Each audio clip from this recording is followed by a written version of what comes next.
Okay. It doesn't take long, does it, for a group of people who are working in broadly similar fields, who have a similar interest in business improvement, to begin a conversation and then find that perhaps they have a lot in common, perhaps they're hearing things from other people which are similar or different, or, as I heard on this table here a minute ago because I was eavesdropping, somewhat reassuring to hear how long it takes to start to transform a culture. So I'd be very interested to hear from you. We'll go round each of the tables in turn. I'd asked you, my original question was, what was it that scares the gentleman just joining us, Donna? What was it that, what is it that's going on inside your organisations that has led you to feel that a couple of days would be worth spending here? That was the original question. You don't have to answer that question. If you have something really interesting to tell us, then tell us something interesting that emerged from the conversation. But I would be particularly interested to know why it is you're here and what your expectations are. So maybe we could begin at the table at the back here. You have a spokesperson who might summarise your thinking? Okay, so thank you. I'm Fiona from Ballet.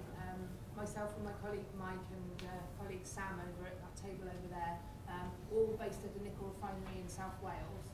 And we've been working on continuous improvement for the last, really in earnest in the last 3 years, I would say. Working with SA partners over that period. I think we've achieved quite a lot in terms of continuous improvement that we've seen at our plant.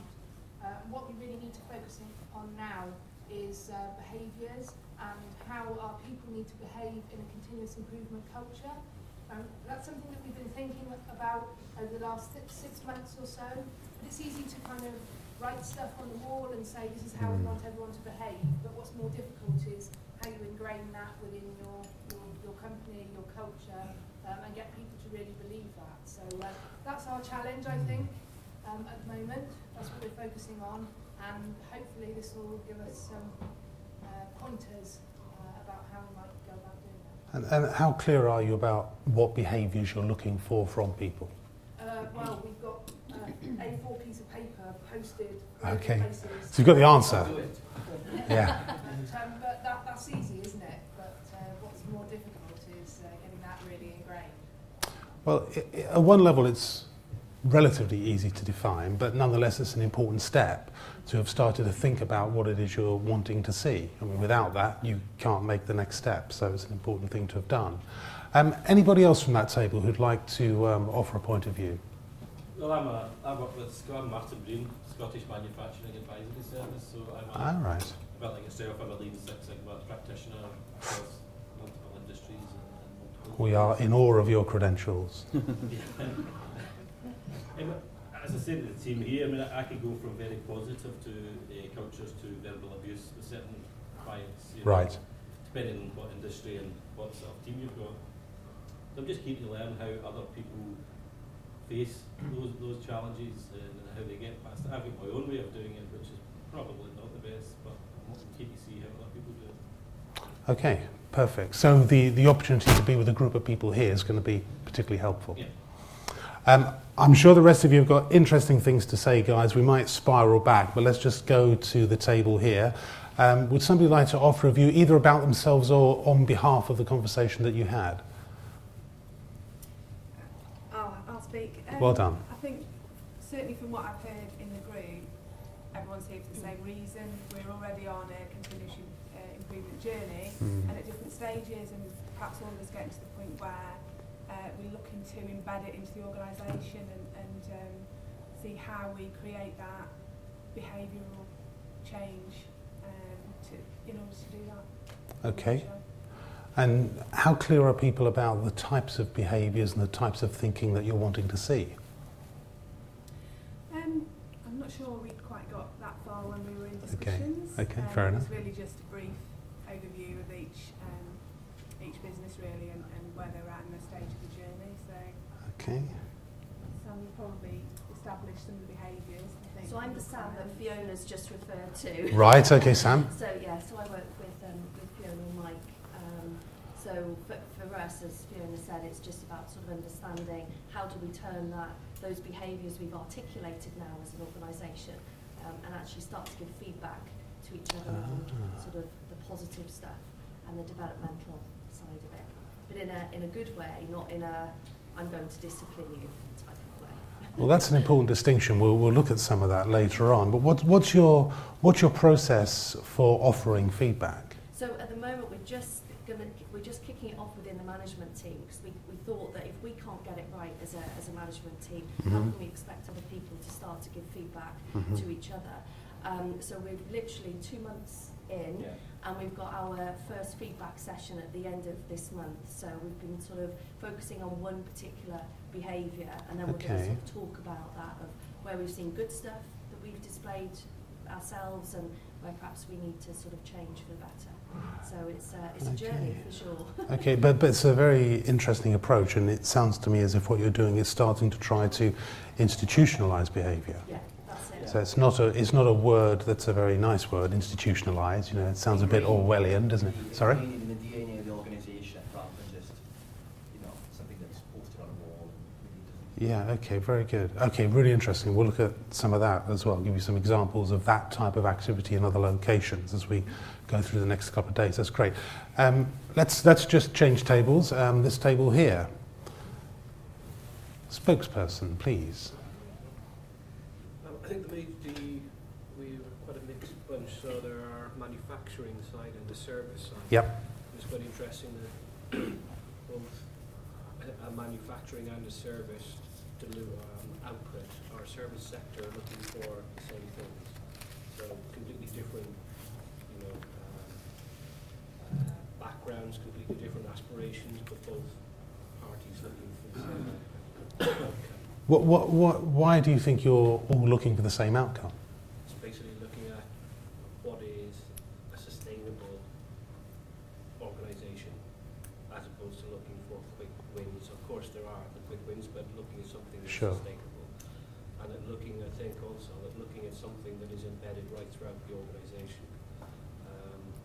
So like from the manufacturing side, some of the guys are looking at down to operator level, that the culture is embedded within the operator level, and then the service organisation is looking at it from more of a top level, influencing top level management to believe in the philosophy of what we do. And which is the right thing to do? Oh, if necessary. Which is the right sequence to do them in? Well, Depends on the starting point. Okay. we are where we are. I'm just being deliberately provocative. This is what will happen over the next couple of days. Yeah. But so it depends where you're starting from.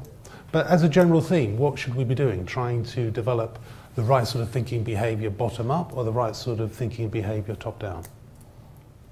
We're more top down. You're more top down. Do both. Do both. I'm with them and I'm bottom up.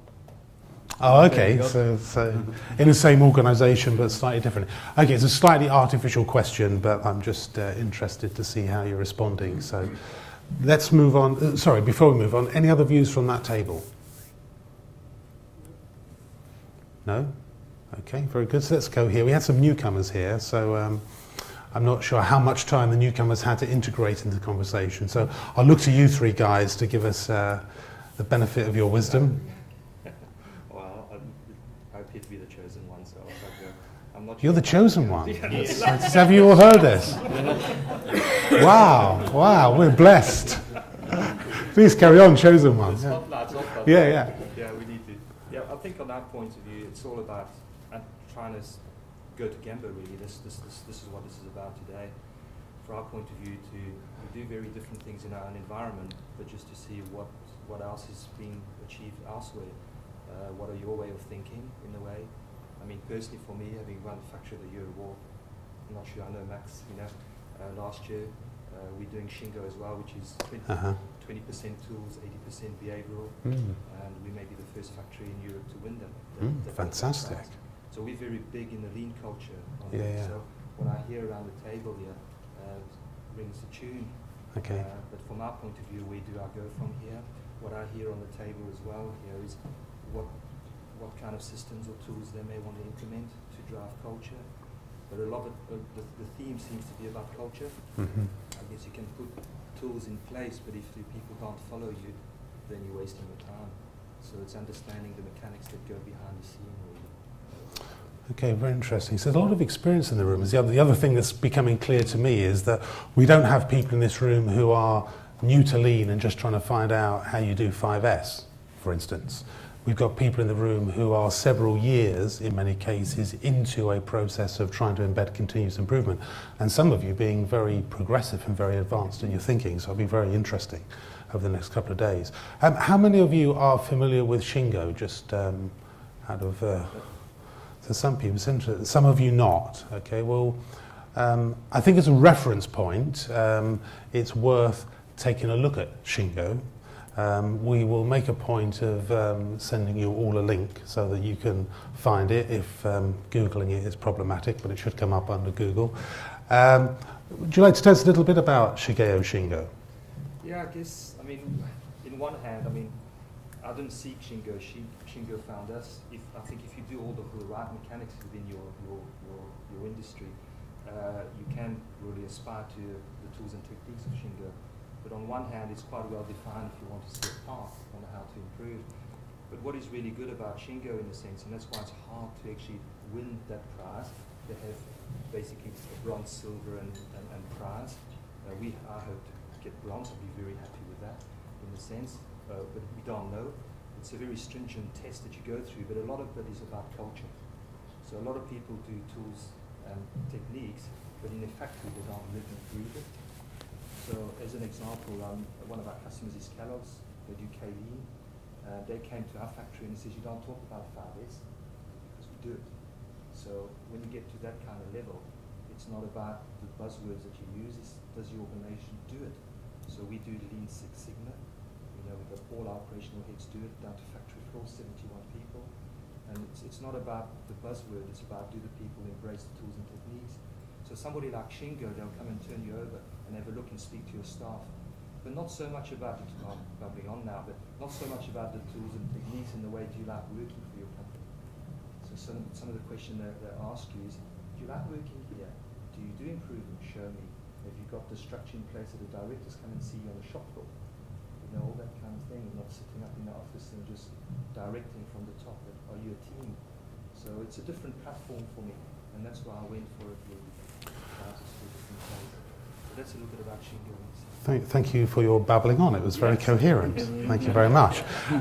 So I'm not going to tell you any more about Shingo because, strictly speaking, it's a sort of competitor to what we do, although we're also starting to collaborate with Shingo. And it is one of a number of philosophies, I'll describe it as that, one of a number of philosophies that is out there and available to anybody at any point in time. And in fact, we do know, at a societal level, we know an awful lot about what makes continuous improvement sustainable. We know an awful lot, and a lot of the awful lot boils down to actually some really quite simple things.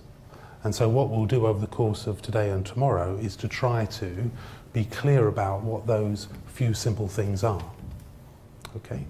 So, very interesting, thank you. Not often we get a chance to hear from the chosen one. Hopefully we'll get more of that over the course of the next couple of days. And last but not least, the table at the front here. Yeah, happy to speak. I think thank you, David. We're all at different, there's construction and retail around the table. We're all at different stages of implementing Lean, and it definitely came down to the wanting to speed that up means a cultural change and understand the cultural change. So for my personal view, that's a big organisation that's spread across the country, and the tools are there in pockets. So we've got quite detailed Lean tools. So you get that environment where you walk in and people we don't talk about 5S in one of our sites because they just do it. And CIs is something that people constantly do using the tools. To get that to expand out to the rest of the business is around changing a cultural change with our directorship and senior management to ensure that it's sustained and isn't something that other people do. It's to ensure that it becomes part of the day job. And we're also working we already have a strong culture in John Lewis, and we tend to reward what I believe are the wrong behaviours because we dig ourselves out of the mess for the customer, and that's congratulated and rewarded, but you don't analyse why and stop it happening in the first place. Right. So there's a kind of and it's how do you implement a change, or a way of engaging people in change that's more structured, and the fear of losing that focus on the customer, that you might end up so tied down into the technical way of implementing lean, you actually lose your focus on what we're there for, which is the customer. Okay, interesting. Would anybody like to add to that thinking from this table? Everything's been said basically the same. We're all Okay. to be for the same reason. And I think you asked about what kind of culture you need, and we're just looking for the one that works, please. One that works, please. Okay. Well, we'll see what we can do. Okay, we'll see what we can do. Okay, really interesting. Thank you very much for that. And as I said a few minutes ago, I think we've got a group of people here who are going to be able to offer each other a lot through the course of the next few days, because you seem to be a set of people who are in the middle of a journey. What we often find is that a year, 2 years, 3 years down the road, when organisations have invested quite heavily in understanding lean or Sigma or various variations on the theme, they always reach this point of saying, this has got something to do with the way people behave, something to do with the way leaders lead, something to do with the culture of the organisation. And everybody seems to understand the truth of that, and that's about as detailed as many people can get with it. Because it is important to drop down several levels and be able to answer the question, well, what is it that we're meant to be good at? Okay? And I think probably ultimately organisations can only work that out for themselves, because there's a uniqueness about all organisations, but there might be some steers and some helping hands along the way. So we're going to offer you some steers and helping hands along the way. Okay? So because I've been listening to you for a while, I'm afraid you're going to have to listen to me for a little while. Okay? Just for a little while. I'd just like to make a short input to get us thinking a little bit more.